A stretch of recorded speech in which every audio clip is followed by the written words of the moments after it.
Majhgaon dock ship builders limited, অর্থাৎ কোম্পানিটা কিন্তু শিপ তৈরি করার ক্ষেত্রে কাজ করে। এই কোম্পানি নিয়ে কিন্তু একটা ব্যাপক বড় নিউজ পাওয়া যাচ্ছে, যেখানে কোম্পানির বিজনেস কিন্তু কয়েক গুণ বাড়িয়ে দেবে।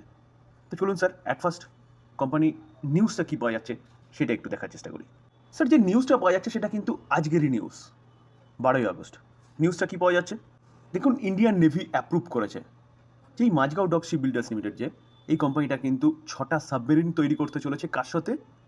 জার্মান কোলাবোরেশন, অর্থাৎ জার্মান কোম্পানির সাথে কোলাবোরেশনে কিন্তু এই Mazagon dock ship builders limited কী করতে চলেছে? 6টা, একটা দুটো নয় কিন্তু স্যার, 6টা সাবমেরিন তৈরি করতে চলেছে।